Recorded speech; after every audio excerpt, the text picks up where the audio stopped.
Queensland Health says a man who recently returned to Australia from Wuhan in China is being tested for a deadly new strain of coronavirus.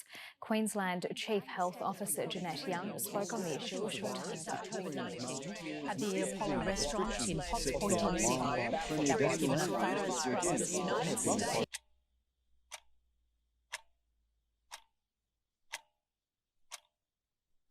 In 2020, the world descended into immense chaos. It all started with fears of a third world war, followed closely by smoke everywhere, and suddenly we all locked ourselves inside our homes. The coronavirus pandemic was something no one could foresee, so when it was right around the corner, our lives were flipped upside down. From boys locked inside their rooms sleeping for hours, to teachers missing their jobs and everybody anxious about their loved ones, we were all changed by COVID. The following footage you're about to see was shot in June 2020.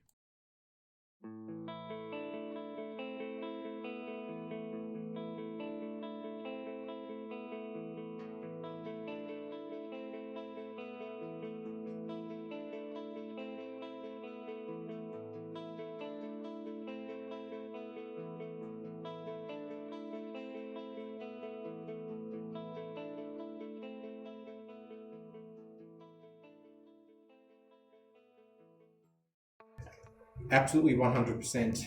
I remember it was the day before school started, my first principal position. I was in a department for 2 years and I went, how am I going to manage a new school with new staff, with new leaders and new students? And that thought will be with me forever.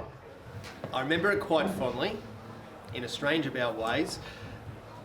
There was an air of significant anticipation on the first day back of school this year because we're getting a new principal and all eyes were going to be on my new boss and the school's new leader. And then he mentions coronavirus and I'm thinking, I think I heard that on the news last night, but I'm sure it's going to disappear.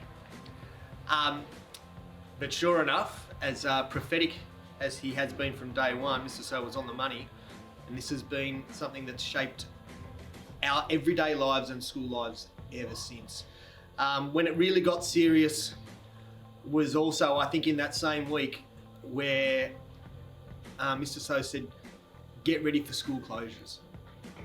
And it was at that time I really thought, okay, this is going to be big. And it was, and it is. I was a bit of a latecomer to that. I probably saw that there was the potential for it to have a big impact as it started rolling on around the world, but in Australia I probably didn't see the impact as early as some. But when all of a sudden that curve started accelerating in Sydney, then I really thought, well, this is going to be a big year. So I'll admit I was a bit of a latecomer. I wasn't as COVID aware as some people were. Probably when we got sent home and when online learning became such a big thing that all our classes were in Google Classroom. I was actually hoping COVID would shut down school because it was the weekend before a big HSC internal exam, which, let's just say, I wasn't looking forward to. So at that moment when it did get cancelled, that was the moment I knew. COVID-19, and you've heard it before, is unprecedented. To have a pandemic, it's not the first time we've had a pandemic in history, but the way that the pandemic has affected each and everybody in society around the world has been incredible. So as a new principal coming into a school, welcome everybody, I'm the new principal and I'm going to shut the school down and reopen the school, and your son will be learning at home for the next I don't know how many weeks. Sorry teachers, we're going to have to quickly move into online teaching, which nobody has ever done before in terms of fully online teaching. So that was quite difficult.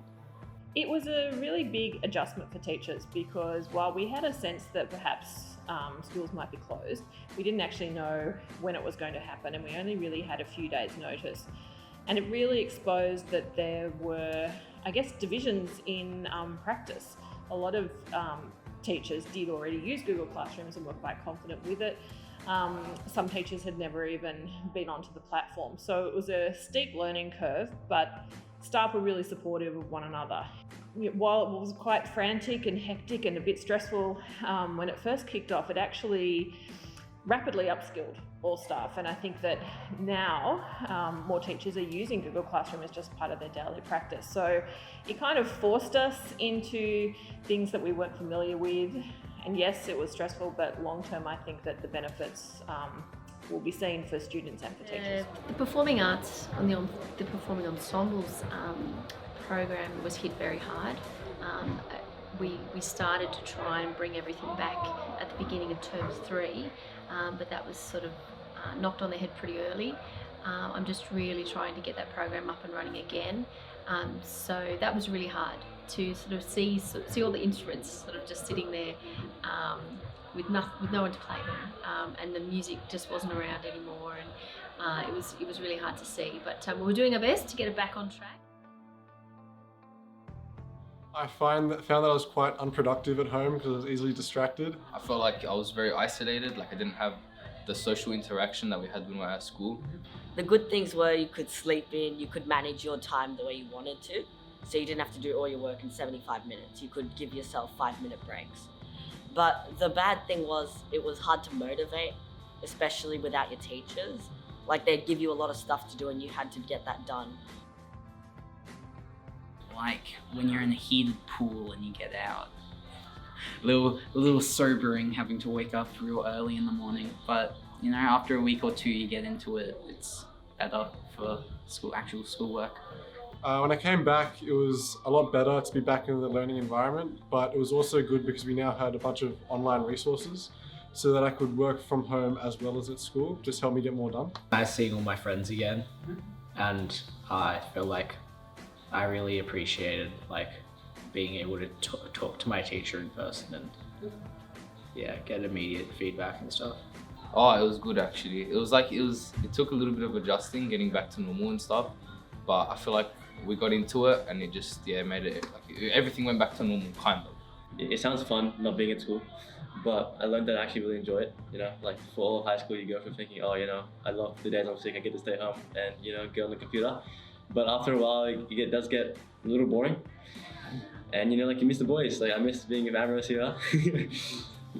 School just gives you so many different opportunities to do stuff. So many opportunities to hang out with friends, socialize, talk to people. Being at home alone, it does get really boring real fast. And I guess what I learned by myself is that I enjoy being with everyone at school 6 hours a day. I think the year groups that were most impacted by online learning were Year 7 and Year 12. Year 7 because they were just getting into their routines, getting to know their teachers, getting to know the expectations. They missed out on their first lot of formal exams, for example. They didn't have NAPLAN, so they actually didn't sit exams until the end of semester 2. So while that might be a bonus, it's also a lost experience and that getting accustomed to the way the school works.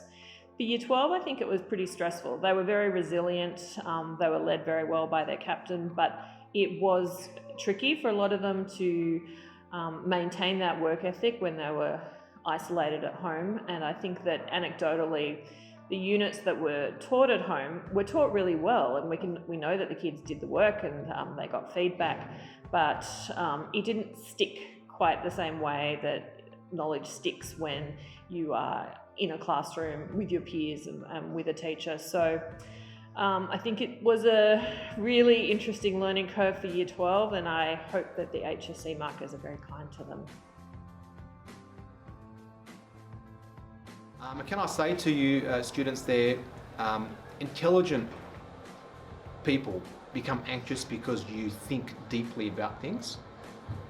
You try to control your world because that's just the way that you operate. But please understand there's some things that you have control of and some things that you don't have control of. Make sure you're comfortable with yourself. I think it's really, it's hard for people who don't enjoy their own company.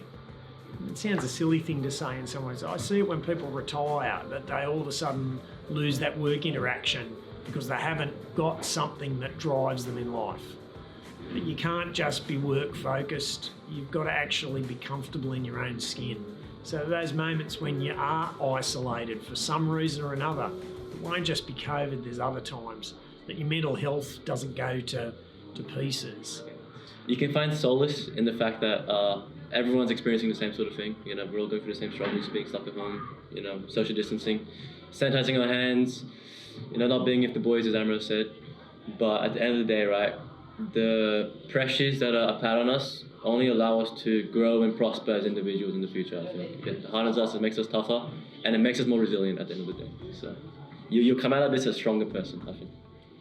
I'd try to put a positive spin on it and say you're going to be able to look back on this and say you lived through something. Well, you know, we assume you lived through something that we talk about in history. When we talk about the flu pandemic and that sort of thing, those people faced hardships. When we talk about World War II and World War I, they were massive hardships for society.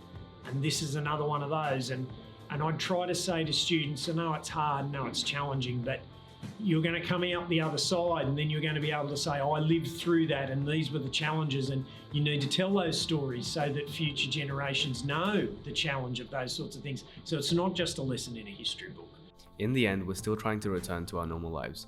We've really gone through so much, but we should take the time to celebrate safely. We'd like to congratulate you for being here today and for persevering through this unforgiving year. It's been over a year since COVID-19 emerged, spreading to nearly every continent and killing over 1.5 million people. As vaccinations roll out here, we pause. It is now 2021, and we acknowledge the COVID factor is ongoing, relentless and consuming. And despite the skeptics, we cannot imagine city life without masks and sanitizer and the effects worldwide. We have been fortunate in this Sydney bubble and on this large island that is Australia. We have endured trials and hardships, but by no means what impoverished people of the world have suffered. The world was, and still is, turned upside down. It has changed the way we interact as human beings, how and when we travel, economically, socially, psychologically. It will affect generations to come. The COVID factor is ongoing, and this microcosmic story is about countless educational changes and how to be human in this anxious and shifting world we live in. You don't know the value of something until it goes away. Enjoy school, enjoy all the opportunities it brings you, because you never know, it might just go away just like that. Good work, lads, we made it.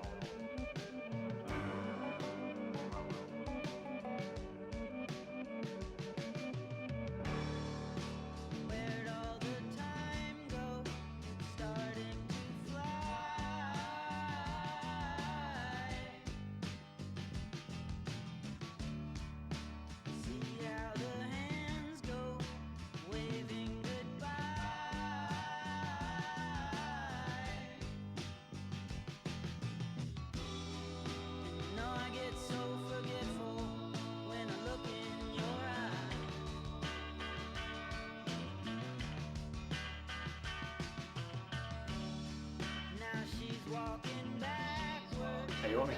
Oh, as you actually The good side or the oh, the back good side. That's my good side.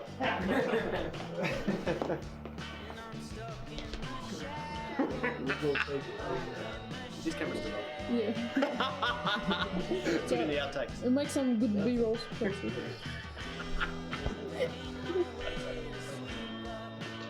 Deep fake. Yep, ready? Oh yeah, so you said you had some statistics or data that you'd like to present? Yes.